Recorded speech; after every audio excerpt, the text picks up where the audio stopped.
حارث سلطان کہتا ہے کہ مسلمان بونگیاں مارتے ہیں. مجھے ایک مسلمان نے کہا جناب علی اسلام قبول کر لو، اسلام کی دعوت دی مجھے.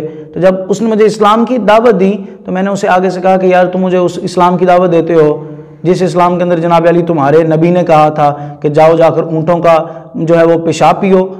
تو حارث سلطان سے میں کہنا چاہوں گا کہ جب آپ یہ کہتے ہیں کہ جناب میں اس نبی کا کلمہ کیسے پڑھوں جو نبی اونٹوں کے پیشاب پینے کی دعوت دیتا ہے، تو جہاں پر آپ نے یہ بات سنی ہے یا جس جگہ آپ نے یہ بات پڑھی ہے تو مکمل بات کیوں نہیں پڑھی، مکمل بات کو سمجھا کیوں نہیں ہے، اس کی وضاحت کو اور اس کی شرح کو کیوں نہیں سمجھا اس روایت کو. تو آئیے پہلے تو میں روایت رکھتا ہوں پھر آتا ہوں اس کے جواب کی طرف.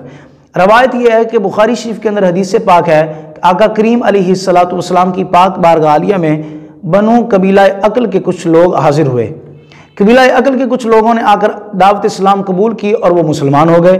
کلمہ پڑھ کر مسلمان ہوئے تو مدینہ شریف میں رہنا شروع ہوئے. تو جب وہ مدینہ شریف میں رہنا شروع ہوئے تو مدینہ شریف کی آب و ہوا انہیں راس نہ آئی. آب و ہوا راس نہ آنے کی وجہ سے ان کے پیٹ بیماری کی وجہ سے پھولنا شروع ہو گئے، پیٹ بڑھنا شروع ہو گئے. تو آقا کریم علیہ السلام نے جب انہیں دیکھا تو ارشاد فرمایا جاؤ جہاں پر صدقہ کے اونٹ کھڑے ہیں نا اس ریوڑ میں جاؤ اور وہاں پر جا کر ان اونٹوں کے پیشاب اور دودھ کو ملا کر پیو تو پھر تم جو ہے وہ ٹھیک ہو جاؤ گے، تمہاری بیماری دور ہو جائے گی. اب بات کو سمجھنے کی ضرورت ہے. جب انہوں نے یہ کام کیا تو پھر وہ تندرست بھی ہو گئے. اب شروع سے آئیے اس بات کی ذرا وضاحت کو سن لیجئے کہ پہلے لوگ کہاں سے آئے، قبیلہ عقل کے لوگ آئے، بنو قبیلہ عقل کے کچھ لوگ آقا کی بارگاہ میں حاضر ہوئے. یعنی کہ یہ حکم تمام لوگوں کے لیے نہیں تھا، یہ حکم عوام الناس کے لیے سب کے لیے نہیں تھا بلکہ چند مخصوص شخصیات کے لیے تھا جو لوگ حاضر ہوئے تھے.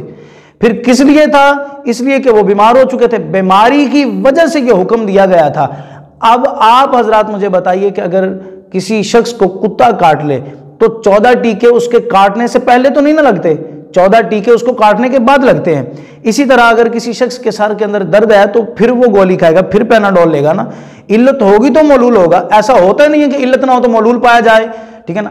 اب اگر سر میں درد بھی نہیں ہے، بدن میں بھی درد نہیں ہے اور وہ ڈاکٹر کے پاس جائے اور جا کر کہ جناب میں پین کلر کھانا چاہتا ہوں تو اگر وہ پین کلر استعمال کرے گا تو یہ پین کلر اس پر سائیڈ ایفیکٹ برے اثرات جو ہے اس کے جسم پر نمودار کر سکتے ہیں. یعنی کہ جہاں پر علت ہو معلول وہاں پر ہوتا ہے، وہاں پر علت تھی بیماری تو پھر اس لیے یہ کام کیا گیا کہ ان کو حکم دیا گیا پیشاب اور دودھ ملا کر پینے کا.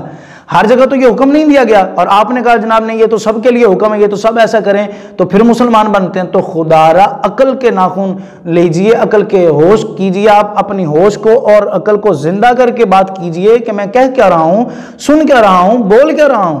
کم از کم اپنی عقل کو تو جناب علی بیزار جو ہے وہ کر کے بات کیجئے نا، تاکہ سننے والا آپ کی بات کو جب سنیں تو وہ آپ سے جناب علی متاثر ہو کہ آپ کی بات کو کم از کم مانے تو صحیح کہ یہ جو بات کریں ٹھیک کریں. لیکن آپ نے جناب علی صرف اور صرف تنقید اور تنقیص کا کام شروع کیا ہو کہ میں نے ہمیشہ اسلام میں عیب نکالنے ہیں. تو حارث سلطان صاحب آپ کہتے ہیں منطق اور فلسفے کے علاوہ آپ بات نہیں کرتے، تو آپ ذرا دیکھ لیں کہ آپ کی یہ علمی جو ہے وہ سطح کتنی ہے کہ آپ کو تو ایک روایت بھی سمجھ اچھے طریقے سے نہیں آتی.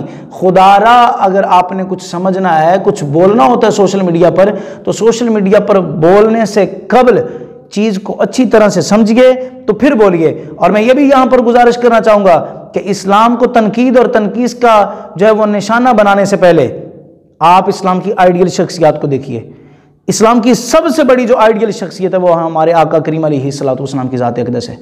63 سالہ زندگی میں کہیں جھوٹ دکھا دیجئے، 63 سالہ زندگی میں کہیں بے ایمانی دکھا دیجئے، 63 سالہ زندگی میں آقا کریم علیہ السلام کی کبھی وعدہ خلافی دکھا دیجئے، 63 سالہ زندگی کے اندر کبھی کسی کا حق جو ہے وہ تلف کیا ہو یہ دکھا دیجئے. آقا کریم علیہ السلام کی ایسی زندگی ہے کہ جس کو دیکھ کر ہم نے جناب علی جینا سیکھا ہے. تو یہ آئیڈیل شخصیات، علماء آئیڈیل ہیں، فقہاء آئیڈیل ہیں اسلام کے، جناب علی صحابہ کرام آئیڈیل ہیں. آپ جناب چھوٹے چھوٹے سے بچوں کو لیتے ہیں جناب جو معمولی سی شخصیات ہوتے ہیں جن بیچاروں کو پتہ بھی کچھ نہیں ہوتا، آپ ان کو اٹھا کے جناب علی پورے اسلام پر جو ہے وہ تنقید کرنا شروع کر دیتے ہیں، پورے اسلام کو تنقید اور کا نشانہ بناتے ہیں. تو ہرگز ایسا نہ کریں. اللہ تبارک و تعالیٰ سے بھی دعا ہے کہ مالک کریم آپ کو ہدایت عطا فرمائے اور اللہ تبارک و تعالیٰ آپ کا جو ہے وہ بھلا فرمائے تاکہ آپ کی وجہ سے کوئی اور آپ کی زیر صدارت میں جہنم کا مستحق نہ ہو جائے گا.